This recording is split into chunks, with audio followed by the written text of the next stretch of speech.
आज हम फिर सेकंड चैप्टर पढ़ेंगे और सेकंड चैप्टर में जो टॉपिक होगा वो क्या होगा, आपकी नॉर्मेलिटी के बारे में पढ़ेंगे। ठीक है, तो टॉपिक का नाम है नॉर्मेलिटी। यूनिट आपकी सेकंड, यूनिट सेकंड नॉर्मेलिटी।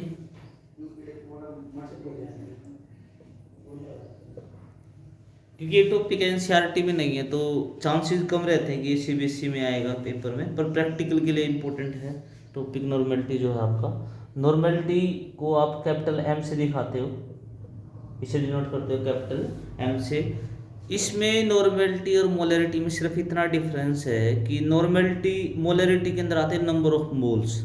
इसमें एक नई टर्म आती है नॉर्मेलिटी में, ग्राम इक्विवेलेंट। क्या आता है? Gram equivalent. तो यदि इसकी डेफिनेशन देखें तो it is number of gram equivalent, it is equal to number of gram equivalents of the solute dissolved in 1 liter solution, 1 liter of solution। ये इसकी डेफिनेशन है कि normality basically number of gram equivalent होते हैं solute के dissolve in पर litre solution. Means 1 litre आपने solution ले लिया तो 1 लीटर सॉल्यूशन में यदि आप नंबर ऑफ मोल्स लेते हो तो आपकी मोलरिटी हो जाता है, और नंबर ऑफ मोल्स को रिप्लेस कर दो आप ग्राम इक्विवेलेंट से, कि 1 लीटर सॉल्यूशन में जितने आप ग्राम इक्विवेलेंट ऑफ सोल्यूट लोगे वो आपकी क्या होगी? नॉर्मेलिटी होगी। तो क्या डेफिनेशन हो जाएगी? मतलब जहाँ भी मोलरिटी में नंबर ऑफ मोल्स हैं वहाँ ग्राम इक्विवेलेंट आ जाएगा, बाकी नॉर्मेलिटी और मोलरिटी सेम रहती है। नॉर्मेलिटी किसके बराबर हो जाएगी? यदि नॉर्मेलिटी का फॉर्मूला देखें, नॉर्मेलिटी ऊपर number of gram equivalent, number of gram equivalent of solute, divide में क्या हो जाएगा आपका? Volume of solution, volume of solution in litre. Volume of solution किस में आ जाएगा? लीटर में आ जाएगा। अब नंबर ऑफ ग्राम इक्विवेलेंट को, जैसे नंबर ऑफ मोल्स को आप लिखते हो वेट बाय मोलर मास में, उसी तरीके से आपको इसको भी ओपन करना है ग्राम इक्विवेलेंट को। तो नॉर्मेलिटी का एक फार्मूला हो जाएगा जो आपको याद करना है। नंबर ऑफ ग्राम इक्विवेलेंट होते हैं मास of solute, mass of solute divide by equivalent mass, divide by equivalent mass multiply by 1000 divide by volume of solution in ml, volume of solution in ml। तो आपने यदि molarity पढ़ा है तो सिर्फ ये डिफरेंस है। देखो तो नॉर्मेलिटी का फार्मूला क्या होगा? मास of solute by equivalent mass of solute, by equivalent mass of solute 1000 divide by volume of solution in ml।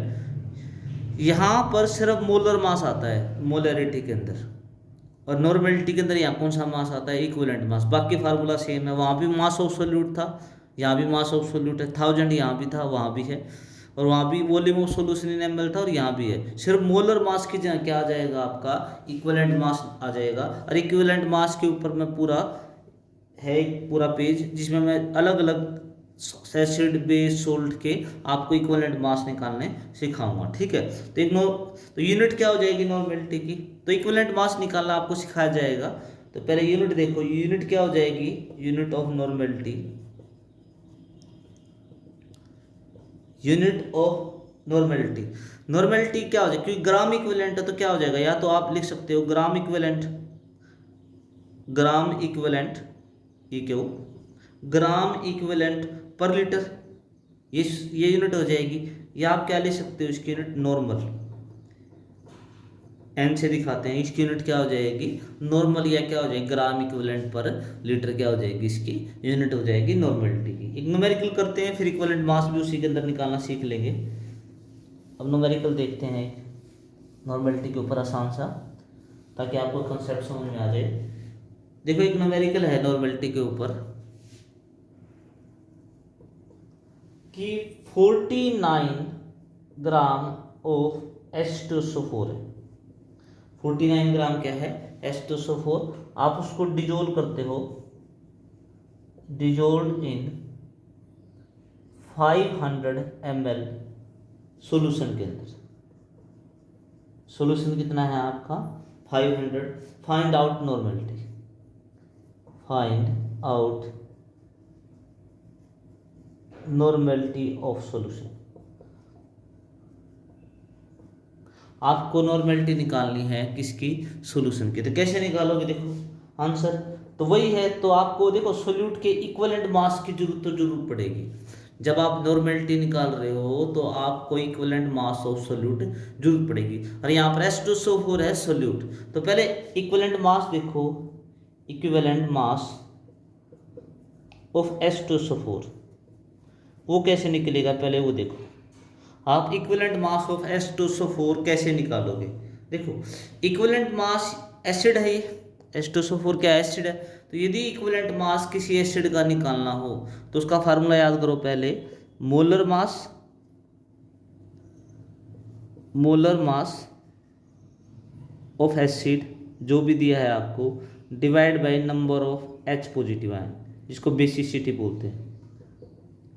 Acid के अंदर जितने वो H पॉजिटिव आयन दे सकता है वो उसकी बेसिसिटी होती है। तो आपको उसका मोलर मास डिवाइड बाय क्या करना है, number of H positive ion करना है। अब H2SO4 का मोलर मास कितना है 98, पहले निकाल रखा है। हाइड्रोजन का एक हाइड्रोजन का 1, 2 हाइड्रोजन 2, सल्फर का 32, ऑक्सीजन का 16 मल्टीप्लाई बाय 4 64, टोटल 98 निकाला था ना H2SO4 का। हाइड्रोजन के लिए 2 आएगा, सल्फर के लिए 32 आएगा, एक ऑक्सीजन का 16 4 तो 64 आएगा। टोटल मोलर मास कितना आ जाएगा 98 आ जाएगा। ठीक है, तो मोलर मास तो 98 divide by number of H positive ion. H2SO4 कितने H पॉजिटिव आयन रखता है या देता है 2, तो इसका इक्विवेलेंट मास कितना आ जाएगा 49। तो इस तरीके से किसी एसिड का इक्विवेलेंट मास निकालना हो तो उसका मोलर मास डिवाइड बाय क्या करना है आपको, number of H positive ion जितने वो दे सकता है। ठीक है, अब आगे करते हैं इस न्यूमेरिकल को। तो आपको नॉर्मेलिटी निकालनी है, आपको क्या निकालनी है, नॉर्मेलिटी। तो नॉर्मेलिटी कैसे निकाल सकते हो, वेट ऑफ सोल्यूट कितना गिवन है 49, मोलर और इक्विवेलेंट मास आएगा नीचे, क्या आएगा मैं लिख देता हूँ, पहले वेट ऑफ सोल्यूट, नीचे कौन सा मास आता है आपका equivalent mass 1000 divided by volume of solution, किसके अंदर लेना है आपको, ml के अंदर लेना है। तो वेट ऑफ सोल्यूट कितना गिवन है 49, इक्विवेलेंट मास भी कितना है 49 multiply by 1000, volume of solution कितना दे रखा है 500 ml, ये रहा देखो वॉल्यूम ऑफ सॉल्यूशन कितना है 500 ml। तो 500 ये 2 ये यहाँ से कट गया, तो कितने नॉर्मल आ गया आपका 2। तो इस सॉल्यूशन की नॉर्मेलिटी कितनी होगी 2 होगी। तो इस तरीके से आप इक्विवेलेंट मास एसिड का निकाल सकते हो। ठीक है, एक और H2SO4 का न्यूमेरिकल करेंगे, उसके बाद फिर इक्विवेलेंट मास निकालना सीखेंगे अलग अलग एसिड बेस और सोल्ट का। ठीक है, तो देखो कैसे निकालेंगे, देखो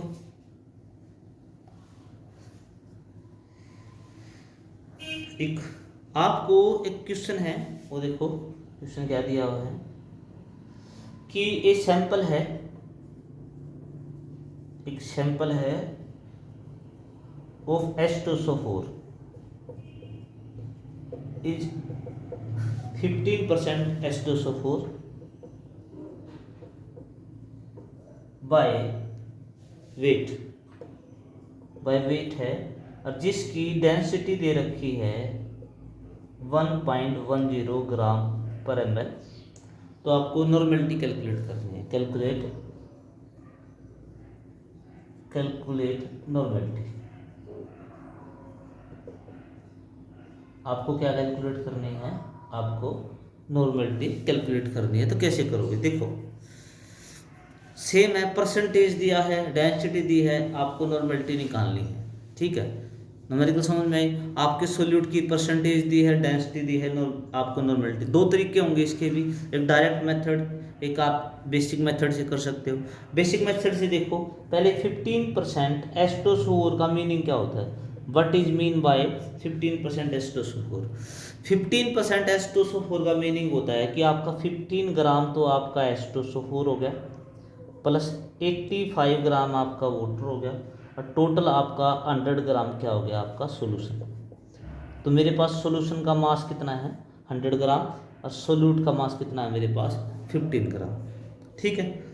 अब देखो फार्मूला क्या होता है नॉर्मेलिटी का। नॉर्मेलिटी का फार्मूला होता है weight of solute by equivalent mass of solute हजार by volume of solution in ml। अब मेरे पास वॉल्यूम ऑफ सॉल्यूशन नहीं है। अब सबसे मेन बात क्या है, मेरे पास वॉल्यूम ऑफ सॉल्यूशन नहीं है। ठीक है सेम, पर वॉल्यूम नहीं है, पर मेरे पास मास है 100 ग्राम, मेरे पास डेंसिटी है। मेरे पास दोनों चीज़ें हैं, मास और डेंसिटी है, मेरे पास वॉल्यूम नहीं है। तो मैं वॉल्यूम को हटा सकता हूँ यहाँ से। मैं यदि वॉल्यूम को यहाँ से हटा दूँ और यहाँ से मैं क्या लिख सकता हूँ, mass of solution divide by density of solution लिख सकता हूँ, mass of solution by density of solution. तो सोल्व करो। रेट ऑफ सोल्यूट कितना है 15 ग्राम डिवाइड बाय इक्विवेलेंट मास कितना है मैंने निकाला था 49,000 डिवाइड बाय मास कितना है 100 ग्राम सॉल्यूशन का मास है। डेंसिटी कितना है 1.10, ये यहाँ से ये कट गया तो किसके बराबर आ गया ये। सोल्व करो इसको। यदि आप इसको सोल्व करोगे तो कितना आ जाएगा 15/49 मल्टीप्लाई बाय 10 मल्टीप्लाई 1.10। तो आप इसको सोल्व करोगे तो आपकी जो नॉर्मेलिटी आएगी वो नॉर्मेलिटी कितनी आएगी 3.36 नॉर्मल। इस तरीके से आपकी क्या आ जाएगी नॉर्मेलिटी आ जाएगी। ठीक है, ये है बेसिक मेथड जिससे आप पूरा कैलकुलेट करते हो, वॉल्यूम वगैरह सारी चीज़ें आप कैलकुलेट करके करते हो। डायरेक्ट मेथड भी है, आप डायरेक्ट मेथड कर सकते हो। डायरेक्ट मेथड क्या है देखो,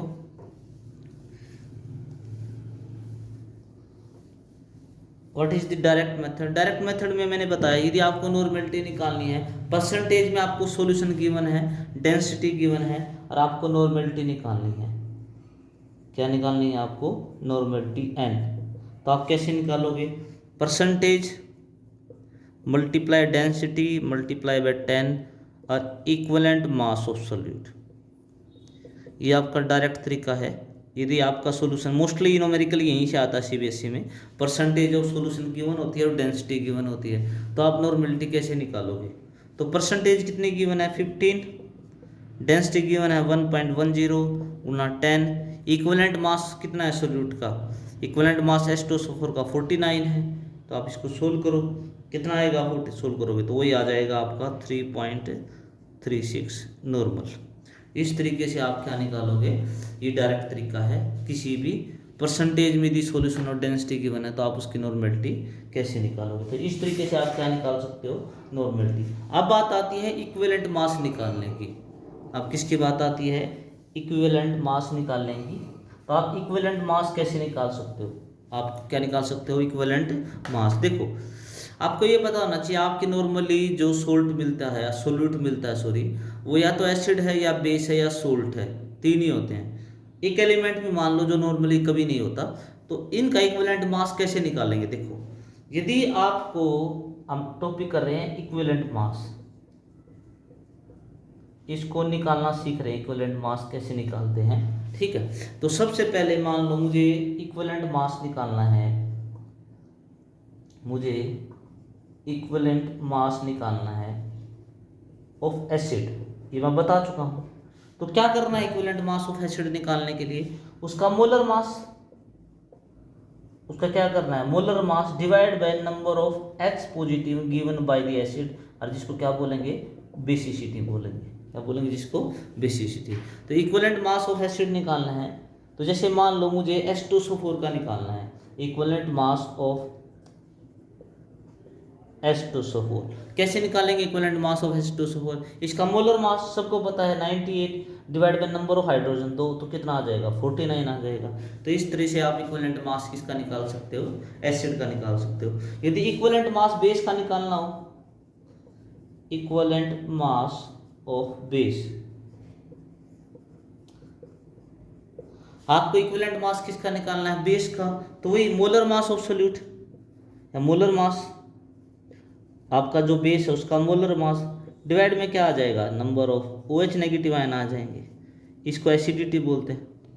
उल्टा होता है बेटा, OH नंबर ऑफ OH को एसिडिटी बोलते हैं, नंबर ऑफ H को बेसिसिटी बोलते हैं। तो जैसे मान लो आपको NaOH का निकालना है, मान लो इक्विवेलेंट मास ऑफ NaOH, तो कैसे निकालोगे नंबर ऑफ NaOH? तो मोलर मास कितना है NaOH का 40, सोडियम का 23, ऑक्सीजन का 16 प्लस हाइड्रोजन का 1 total, divide by number of OH। Number of OH 1 है तो इसका कितना आ जाएगा आपका इक्विवेलेंट मास, मतलब इसका इक्विवेलेंट मास और मोलर मास बराबर है तो NaOH के टाइम आपकी मोलरिटी और नॉर्मेलिटी क्या रहेगी, बराबर रहेगी जब आप कैलकुलेट करोगे। अब मान लो इक्विवेलेंट मास किसी आपको सोल्ट का निकालना है या आयनिक कंपाउंड का निकालना है, इक्विवेलेंट मास ऑफ सोल्ट या कोई भी आयनिक कंपाउंड, तो उसमें भी क्या करना है आपको क्या करना है, मोलर मास लिखना है उसका।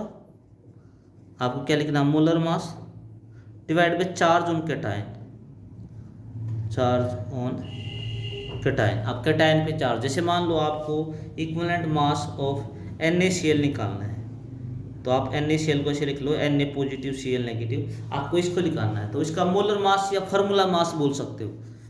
जो आयनिक कंपाउंड है उनके मोलर मास के बजाय आप फार्मूला मास बोल सकते हो उनको, तो कोई फर्क नहीं पड़ता।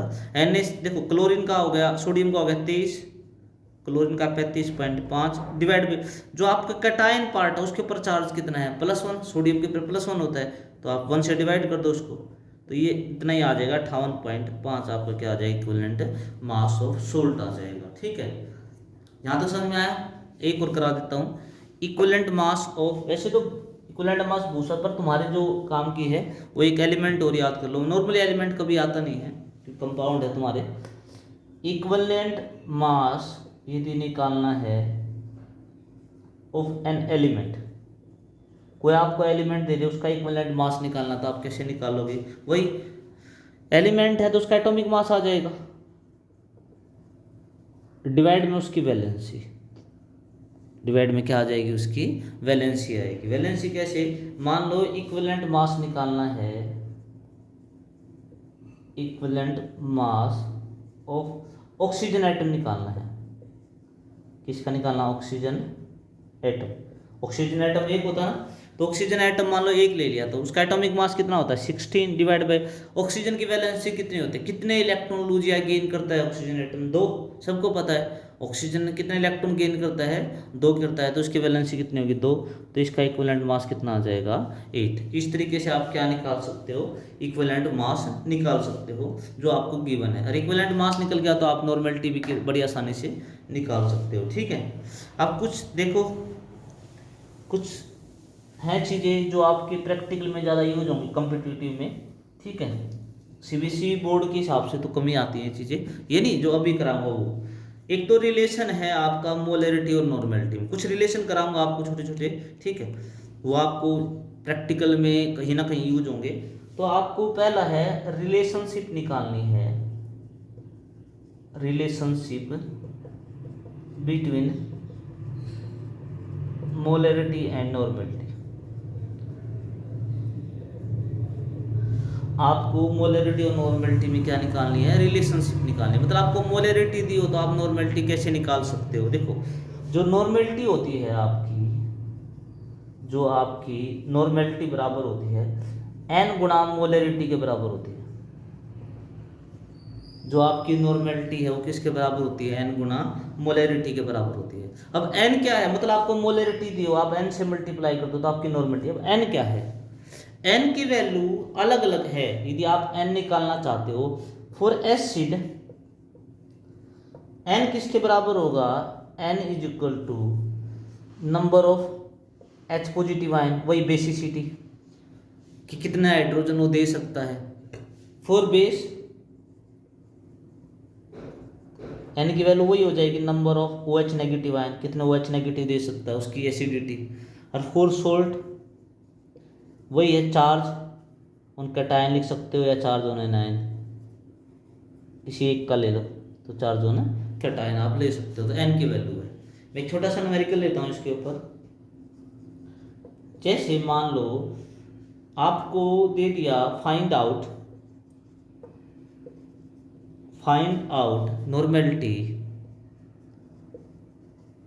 Find out normality of H2SO4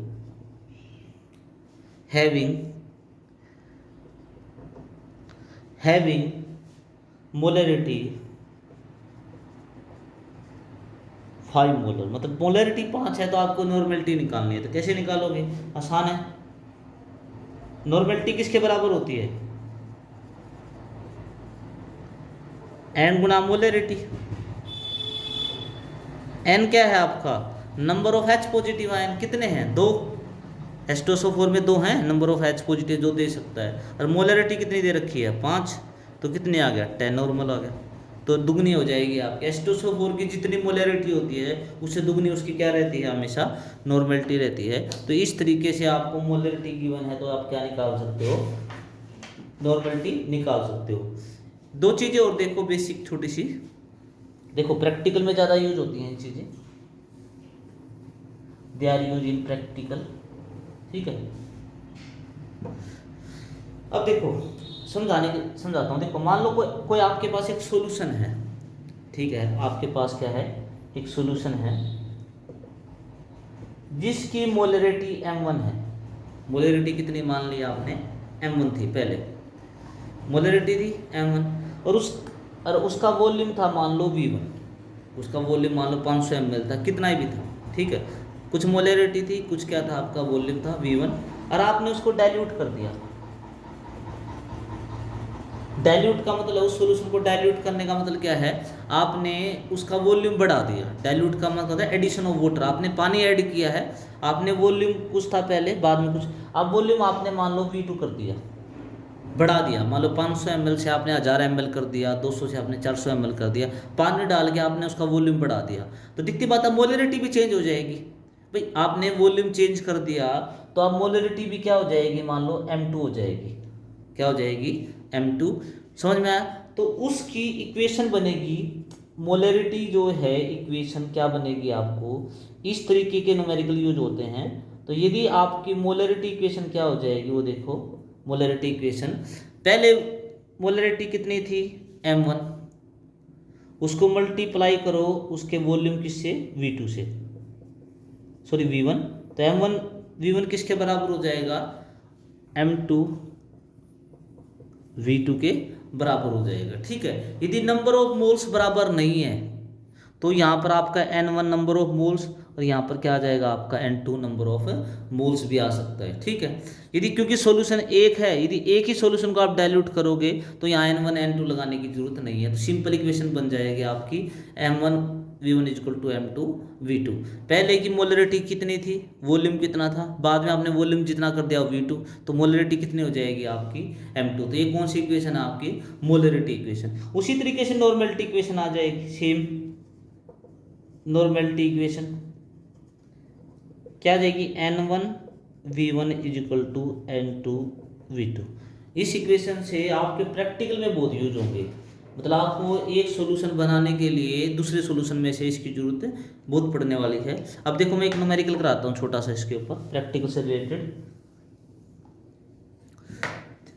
CBSE के पॉइंट ऑफ व्यू से नहीं कहता कि ये इंपॉर्टेंट है, क्योंकि ये प्रैक्टिकल वर्क ज़्यादा है, फिर भी इसको आना चाहिए आपको। लेट करो आपके पास एक सॉल्यूशन है, मैं स्टेटमेंट नहीं लिख रहा, सब समझा रहा हूँ। क्वेश्चन देखो, आपके पास एक सॉल्यूशन है जिसकी मोलरिटी गिवन है, मतलब पहले उसकी मोलरिटी कितनी है, 2 मोलर, मतलब 2 मोलर का सॉल्यूशन है, उसकी मोलरिटी कितनी है 2, और उसका उस टाइम जो उसका वॉल्यूम है, मतलब जो V1 है वो कितना है, 500 ml, ठीक है। फिर आपने क्या किया, उसको डाइल्यूट किया, आपने डाइल्यूट कर दिया, डाइल्यूट समझते हो, आपने पानी डाल दिया और उसका वॉल्यूम आपने कर दिया 1000 ml। आपने उसमें 500 ml पानी डाल के उसको 1000 ml कर दिया। अब ये बताओ उसकी m2 कितनी होगी, उसकी नई मोलरिटी कितनी होगी। तो सेम है, आपका आंसर क्या होगा, as m1 v1 is equal to m2 v2। तो क्या होगा, m1 कितना है आपका 2, वॉल्यूम 500 ml, m2 आपको निकालना है, वॉल्यूम कितना है 1000 ml। तो यहाँ से m2 निकालोगे तो कितना हो जाएगा, 2 मल्टीप्लाई बाई 500 बाई 1000, तो इससे सारा कट जाएगा। तो कितने आ जाएगा आपका 1 मोलर। ध्यान से देखो 500 ml था तो आपकी मोलरिटी 2 थी, जब आपने उसको डाइल्यूट किया तो उसकी मोलरिटी कम होगी, कितनी होगी, 1 मोलर रहेगी। तो जब आप पानी डाल के डाइल्यूट करते हो किसी सॉल्यूशन को तो उसकी मोलरिटी हमेशा क्या हो जाती है, कम हो जाती है। इसमें कोई डाउट हो तो पूछो। बेटा अब मैं तुम्हें कुछ कम्पिटिटिव फाइल्स के अकॉर्डिंग कुछ रिलेशंस बताता हूँ। नॉर्मली वो सीबीएसई में यूज नहीं होंगे, बट आप उन फार्मूले को याद कर सकते हो, तो आपको जरूरत पड़ने पर उन फार्मूले को आप यूज कर सकते हो। ठीक है, कुछ फार्मूले हैं जो एक चीज़ को दूसरी चीज़ में रिलेशन बताते हैं। ये मोस्टली कम्पिटिटिव फाइल में होते हैं, मतलब आपको कम्पिटिटिव में हेल्प करेंगे। ठीक है, बोर्ड में कम हेल्प करेंगे। जैसे मान लो आपको रिलेशन करना है, आपको किसके बीच में करना है, वेट करो, रिलेशन बिटवीन मोलरिटी, मोलरिटी को आप किससे लिखाओगे, कैपिटल एम से, जहां कैपिटल एम होगा वहां पर मोलरिटी होगा, एंड मोलरिटी, एंड मोलरिटी, इसको स्मॉल एम से दिखाते हैं। मान लो इनके बीच में रिलेशन आ जाए, मतलब मोलरिटी गिवन और मोलरिटी कैसे निकाल सकते हो, मोलरिटी गिवन है तो मोलरिटी कैसे निकाल सकते हो। तो आप देखो एक छोटा सा रिलेशन याद कर लो कि 1/m, m का मतलब मोलरिटी यहाँ पर है, is equal to rho density of solution.